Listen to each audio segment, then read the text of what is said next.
Hoje, eu estava aqui pronto para falar sobre algumas sugestões de prática, mas percebi que ia tagarelar sobre levantar pesos invisíveis sem antes apresentar o ouvinte para os braços invisíveis. Então vamos começar falando da nossa atenção, que é uma ferramenta muito importante na prática e que para a maioria das pessoas é só um conceito abstrato e não uma realidade neles mesmos, igual um braço. Eu queria, inclusive, argumentar que a gente é a nossa atenção muito mais do que a gente é os nossos pensamentos. Caso você desenvolva alguma habilidade para observar a si mesmo, fica fácil perceber que os modelos de consciência mais populares e científicos são muito ignorantes. Então, para poder entender e aprender a usar a nossa atenção, deve ser útil, primeiro, estabelecer um modelo mais realista. Vamos começar investigando o fundamento dos modelos que eu chamei de ignorantes. As pessoas tendem a se identificar com os próprios pensamentos. Quer dizer, o pensamento é o centro de tudo, ocupa um lugar superior na nossa existência. Os pensamentos são experimentados como se fossem a nossa alma. Então também temos essas coisas que a gente chama de sentidos.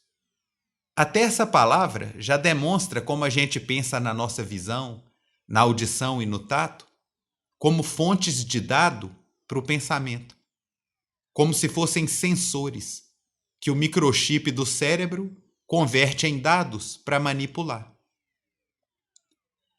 É porque a gente tem esse talento para construir máquina que a gente tende a pensar em si mesmos como se também fossem máquina. Mas o ser humano não é uma criação do ser humano. Considere isso com cuidado.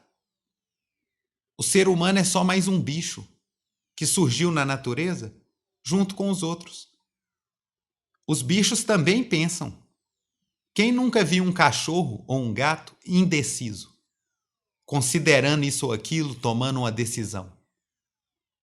É só que o nosso pensamento está num nível completamente diferente do pensamento deles. A audição do morcego também está num nível completamente diferente do nosso. O olfato dos cachorros, a visão da águia. Porque o nosso pensamento, na verdade, é um dos sentidos. Melhor dizendo, o nosso pensamento tem a mesma natureza dessas outras dimensões da nossa consciência, que por ignorância a gente chama de sentido. Não são sensores, são universos internos. O que a gente enxerga é um universo interno. O que a gente escuta também é um universo interno.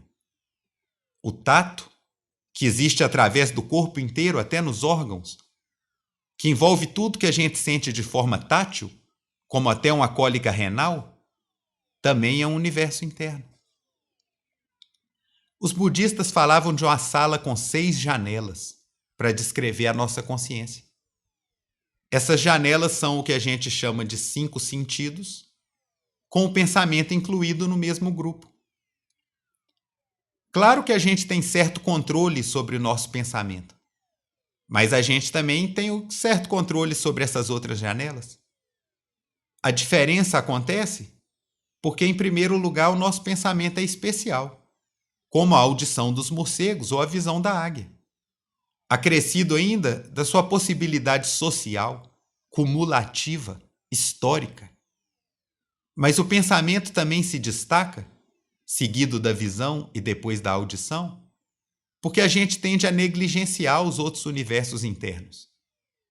Mas a gente pode realizar com os outros sentidos um processo muito parecido com pensar.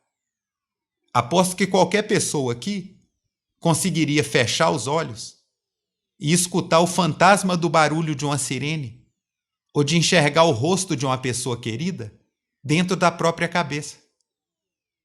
Dizem que quando uma pessoa perde um dos sentidos, outros sentidos podem se desenvolver com mais profundidade. Quando a gente tem esse modelo das 6 janelas em mente, tudo fica muito mais coerente. A existência humana tem o seguinte formato.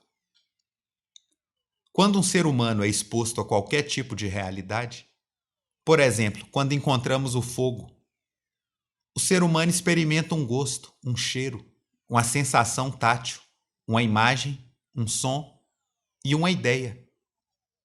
Essas reações são causadas espontaneamente na nossa consciência, no nosso universo interno.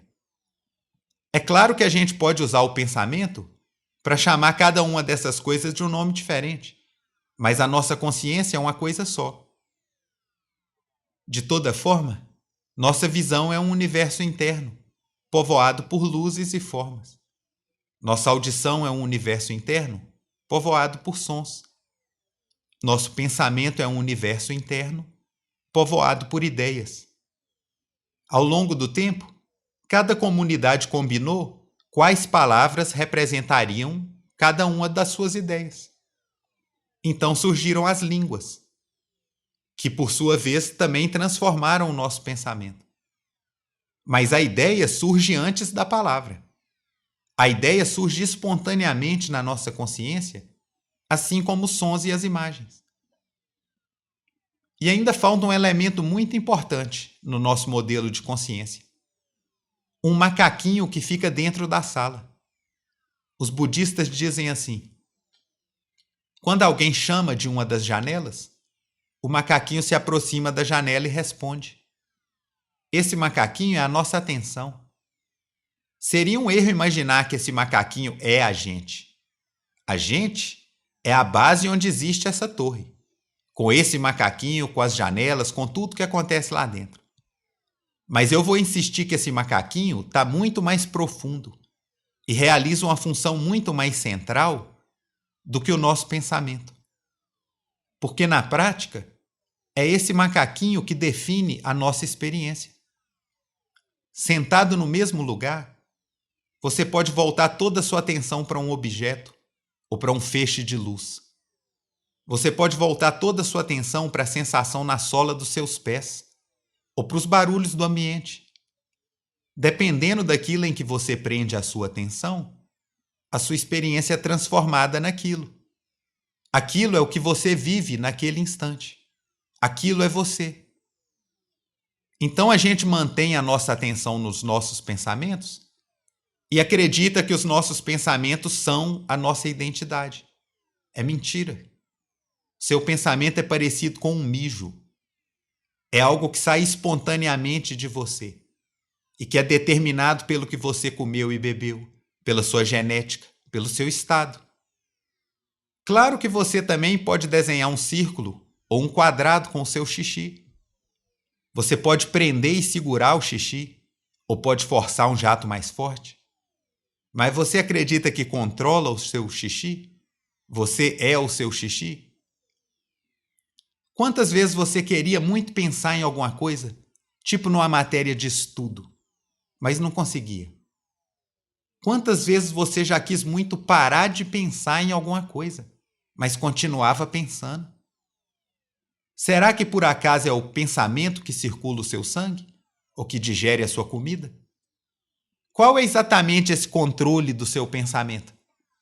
Isso é um mito, uma ilusão, uma consequência infeliz do nosso talento especial e lindo.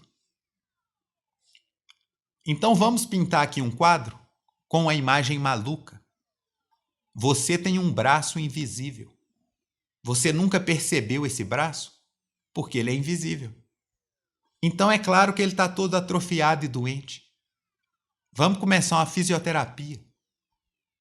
Um braço de atenção, quando está atrofiado e doente, é espasmódico e pegajoso. Treme, treme e grudento. Ele tende a se agarrar maníaco em qualquer coisa, travar os dedos doendo. É um braço que não aprendeu a segurar e soltar naturalmente. Então use a sua atenção. Faça algum tipo de exercício que te divirta, que esteja ao seu alcance. Talvez você já tenha alguma prática mesmo sem saber. Se você gosta de ler, de costurar, de tocar um instrumento, de ouvir uma música bem imerso, tentando acompanhar o que um determinado instrumento, está fazendo ao longo da música inteira, ou todos os instrumentos juntos. Não seria possível enumerar todas as oportunidades para praticar. Então aprenda a usar a sua atenção como se ela fosse sua, como se ela fosse você. Conscientemente, volte a sua atenção para coisas diferentes. Mantenha a sua atenção nisso ou naquilo. Aprenda a usar esse braço, porque você pode derrotar a ilusão com ele. Você pode escalar, usando a força desse braço, até chegar no paraíso.